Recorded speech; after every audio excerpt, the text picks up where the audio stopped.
would you do the Pauline, would you do the honours? So, hi everyone, thanks for coming. I think we'll just do some introductions with the people at this end, and if you can carry on putting who you are in the chat. So I'm Jeanette Forward. I'm offering some project support with the Department of Psychiatry at the university, and I just want to tell you just a little bit about me, because and my journey with OxWell, but also my journey with mental health support teams. So I used to work in the NHS in East Berkshire, and was implemented one of the first mental health support teams when we had to bid for the mental health support teams, and we got a mental health support team in Slough. It was one of the second waves of mental health support teams that was set up. So I worked in the NHS, and we designed the team with the local authorities and CAMS, and then I help implement it. So the mental health support teams is something that's quite close to my heart. So thank you everyone for giving up your time and coming along. And I also got the OxWell survey into East Berkshire, and we implemented it across a number of schools in East Berkshire. And then since then, I've quit my job in the NHS, and I'm now doing some work with the university. But in this journey, I also started asking some of my colleagues in CAMS about the OxWell data and how are they using the OxWell data. And it became apparent that maybe people had heard of it, and they'd heard some talks, but it felt like they actually hadn't really massively connected with the data and how it can really help you, particularly the mental health support teams, which are school-based. So based on that and some feedbacks from colleagues that we needed to do something more specific. So a couple of colleagues in CAMS said, you need to do a session that's bespoke for the audience, not something that's broad brush.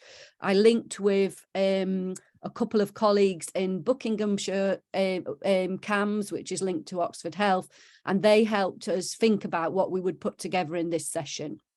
And the rest is, you're all here today because of that. So this is a really bespoke session for you. We have got some slides, but we really want to have a discussion, and we will be asking people to contribute to the discussion. And how we'll do it is we'll look at the areas. I think we've got representatives from all of the areas signed up, which is fantastic. So that's just a little bit about me and my journey with OxWell and the mental health support teams, which I think is useful for you to know. I'll just pass over to the other colleagues in the university, and they'll just say hi and who they are.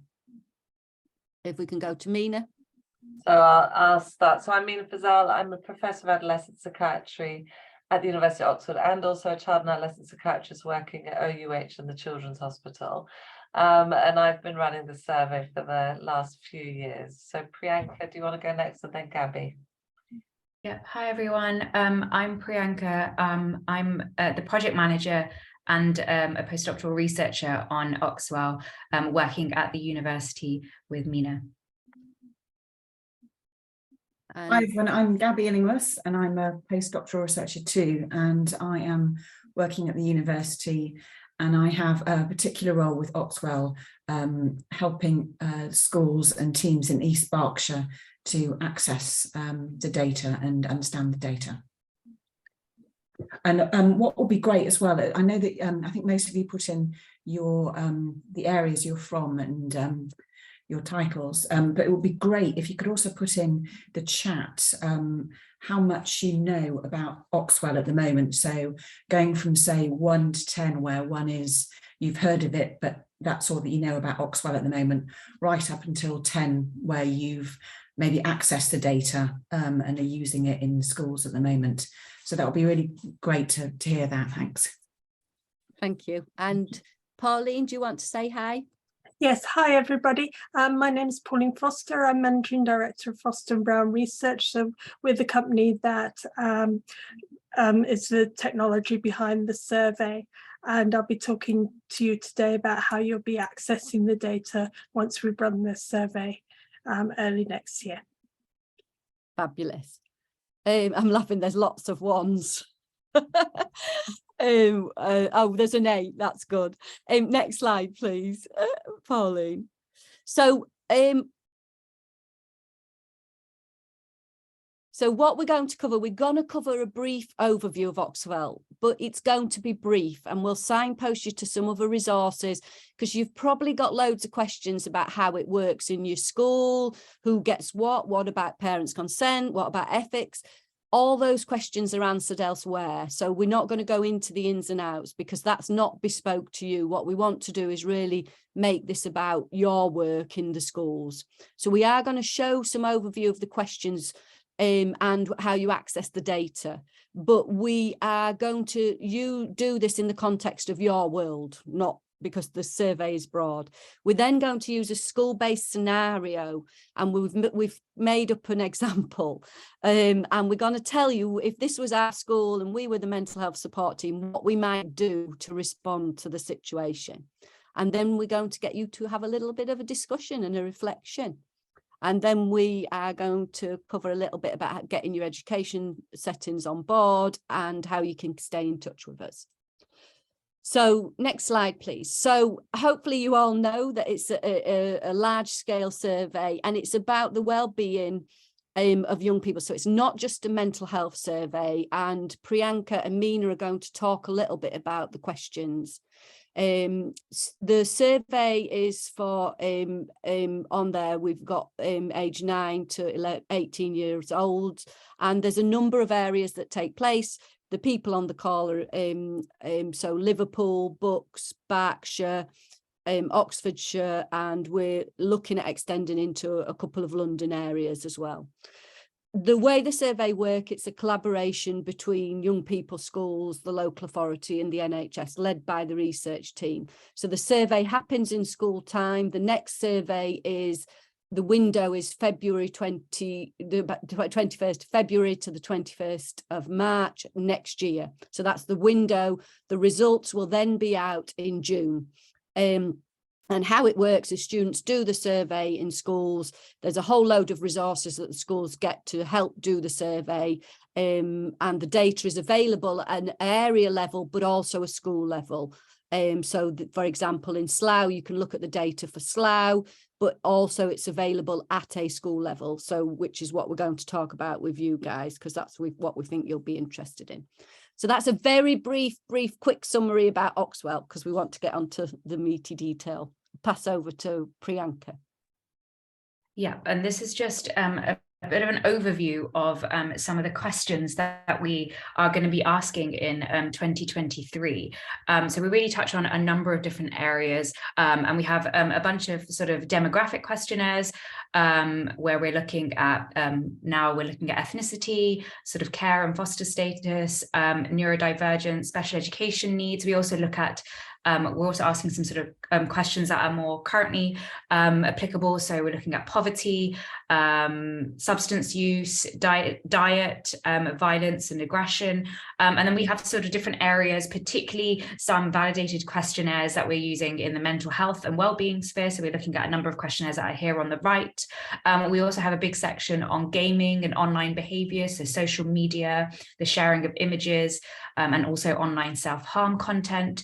As well as the mental health questions, we also have a number of questions on mental health services, access to mental health services, which Meena will just come on and speak about in a few seconds, but also self-harm, sort of some questions around domestic abuse and topics like that. And then we have some sort of school experience and relationship questionnaires as well, looking at friendships, bullying, worries, and a whole area about extracurricular activities, cognition, and a lot of sleep questions too. Thank you. We go to the next slide.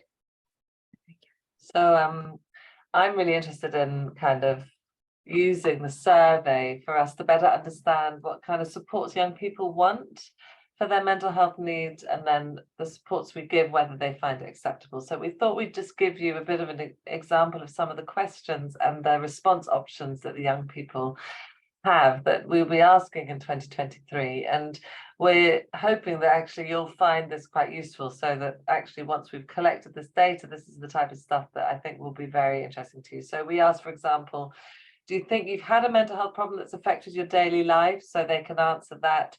we've also got, if Priyanka's mentioned, you know, the RCADs being collected, a whole range of other questionnaires, so we can see whether those that have high RCADs, for example, are accessing support. We ask, do you know who provides mental health support in your school?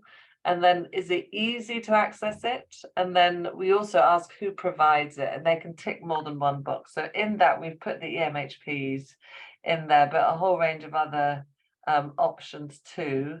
It's very interesting, actually, the difference in, you know, schools and year groups as to who ticks class teacher, who ticks head of year, and things like that. So I think it's very useful from a school level to understand that.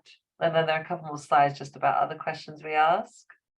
So we ask, in the last 12 months, if you tried to ask support for a mental health problem from the following friends or family. So we ask about kind of these different groupings. So the first is what we're calling informal support. So we ask, you know, did they go to someone? And this comes from really interesting findings we had before about what young people do following self-harm.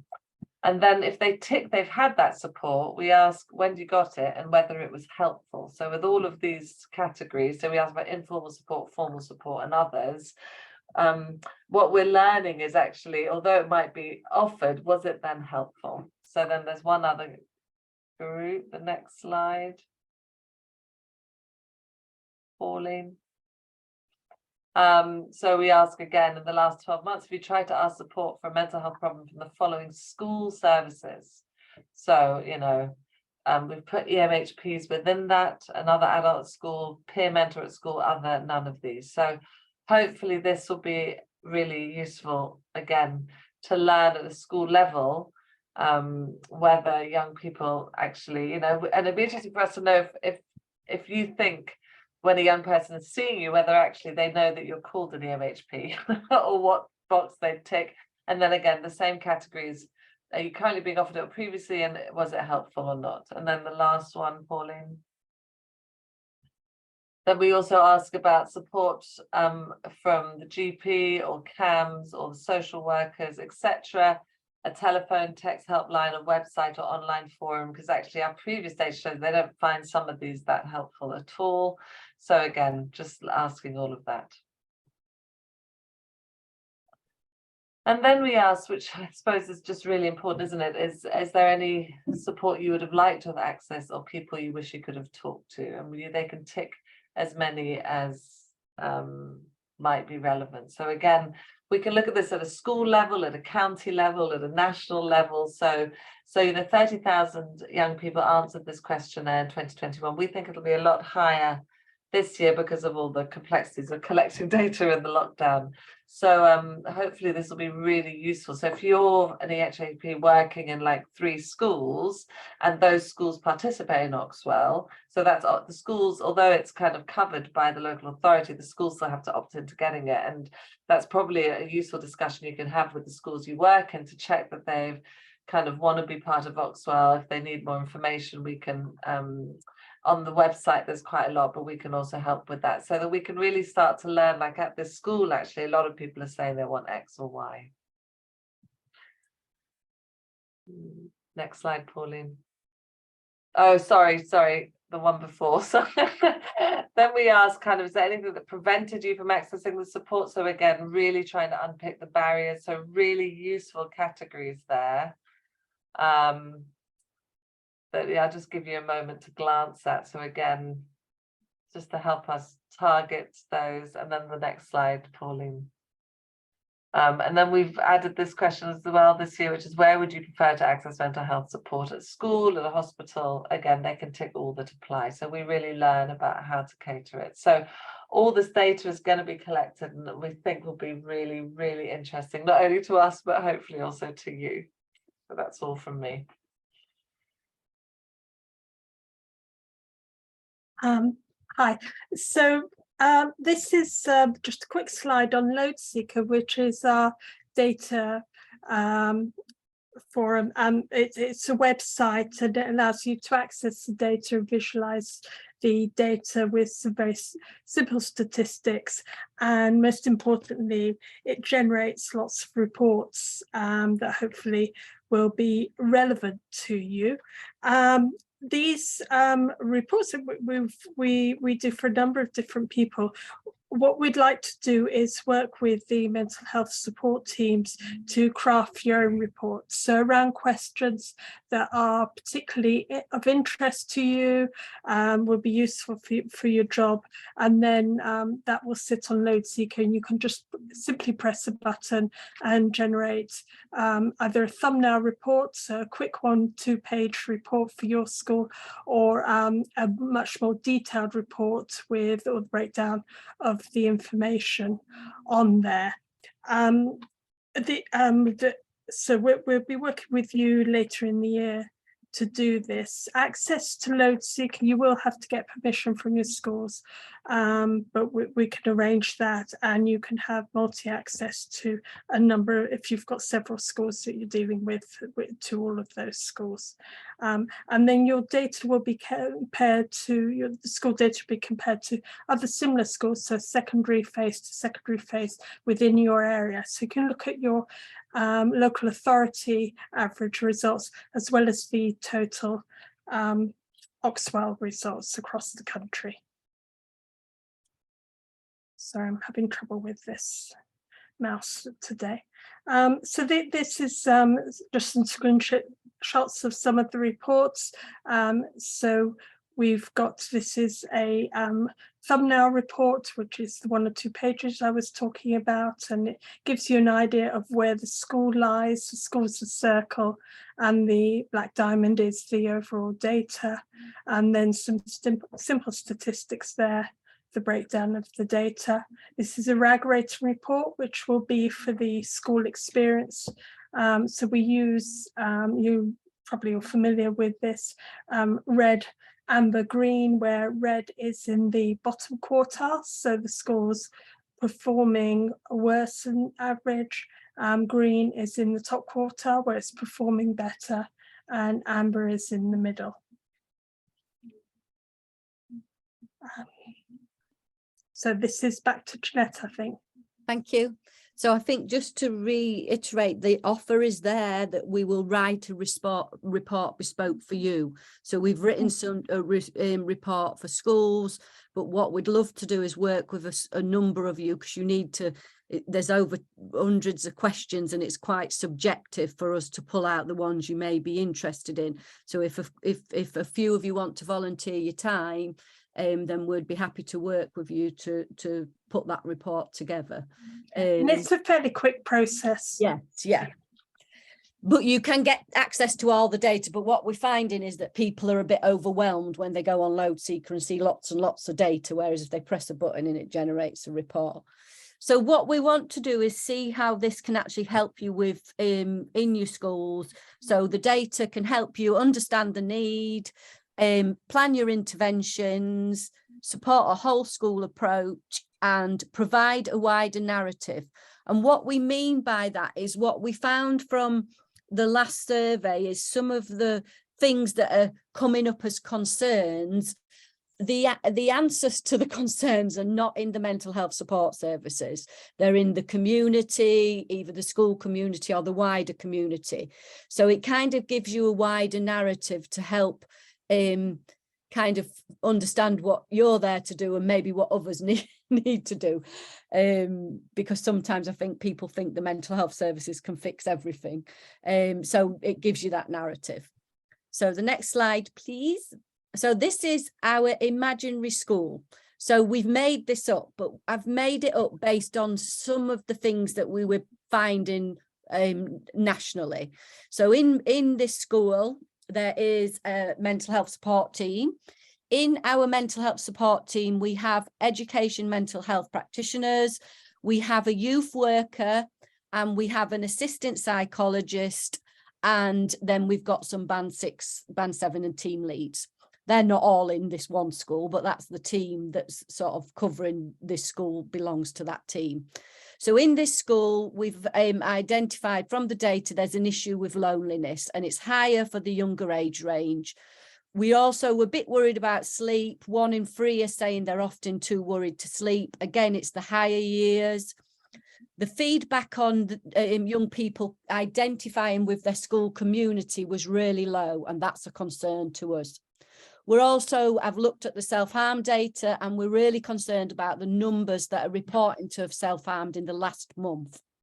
And last but not least, despite the fact that we've been in the school for over a year now, people are saying that the young people are saying they don't know where to get a mental health support team. This is not good news for us, because we're in the school and we feel quite upset that that's what's happening, even though we're in the school. So what are we going to do about it? This is my made up example. So the first thing is also the well-being scores. That we're more of a concern with year 11 and 12. So initially we got the data, and we met with this is my made up scenario, obviously. We met with the data analyst in the school and the senior lead for mental health, which is my link into the school. So every school has got a data analyst, and I would massively be getting them on board, because they live and breathe data. They're looking at it and they can help you understand it and help the school understand it. So we had the meeting and we identified these areas that we were kind of going to troubleshoot. What was interesting is the senior lead for mental health wanted us to focus all our interventions on the younger years for our evidence-based interventions. But actually the survey was saying the concern was with the upper years. So we've revisited that, and we're actually now going to change our focus based on this, because although the senior lead was saying that they thought there was concerns in the younger years, this has flagged up some concerns with the older ones.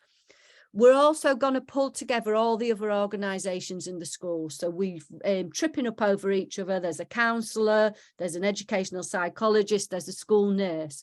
And actually the school counsellor has said that she can run some sessions on exam stress, because we think that might be causing some of the issues in terms of anxiety. And so the other organisations are going to help us with that first issue. The second issue is the loneliness issue. So the youth worker in the school is going to run some after club sessions for year 7s. Also, the youth worker is really well connected into the voluntary sector in the local area, because they actually also run some sessional youth sessions on an evening. So they're actually going to come in and do some assemblies on what the young people can be getting involved within their community, because we want to try and help with some of the issues around loneliness and creating friendships, because the school don't seem to know about some of these resources. The other thing is sleep. 1 in 3 are often too worried to sleep. So we're going to work with the senior lead for mental health. We've identified some brilliant resources, which I'm sure you all know about, from the Association for Child and Adolescent Mental Health Teachers Hub, specifically on sleep. There's an Ask the Expert session specifically for schools on sleep, and there's a number of other resources there. We know they're reliable. We know they're all evidence-based. And there's also some training on Mind Ed that's really good on sleep. So we're actually going to get a number of staff in the school to do some basic training awareness on sleep, because they don't understand some of the science behind sleep. And then myself and the senior lead for mental health are going to integrate some sleep information into the curriculum. So the science teacher's really interested in this, so they're going to integrate it, the maths teacher. So we're going to start talking about sleep across the curriculum. And then the youth worker is going to do some work with some year 12s and train them as peer educators, and they're going to design some messages about sleep. So the young people are going to come up with the messages and deliver them to other young people. The other thing that we've identified in the school community is that this issue about not identifying with the school community. So we know that the school has got a youth council, but to be honest, we've never really connected with the youth council as a mental health support team, and we know we need to. So we're going to do some sessions with the youth council so they understand who we are, what we're doing in the school. And we're also going to facilitate them to become take on a peer researcher role. So we've got an assistant psychologist in the team, and she's going to come in and do some training, and they're going to do some more research on this, because we don't quite understand why they're saying this. And we think maybe if we give them more of a say in the school, this might actually help them connect to the community, but we need to understand it. So we're going to take the high level data and drill down, and the assistant psychologist will facilitate that with the young youth counsellors, peer researchers, to run some focus groups. The self-harm concerns are ongoing. The school had also told us about this anyway. But there's a real misunderstanding about self-harm, and they're not sure about the new NICE guidelines. That in fact, some of the people in the school have not even heard the guidelines has changed. So we're going to do some training for the whole school on self-harm, but we're also going to run some reflective practice sessions with people from the school, because people are just always trying to resolve self-harm without actually understanding it. And we know the best way to build capacity is reflection, not just training. And then last but not least, the big thing that worries us the most is that they don't know where to get mental health support. So we're going to do some work with the Youth Council and the elected Youth Parliament reps. So we've got 2 Youth Parliament reps in our school that are on the elected Youth Parliament for the whole area. And we're going to talk to them about the services, and they're going to share the information with some of their peers.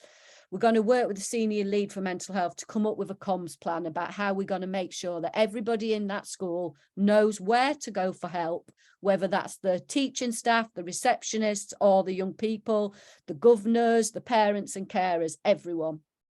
So that's a little bit about our imaginary school.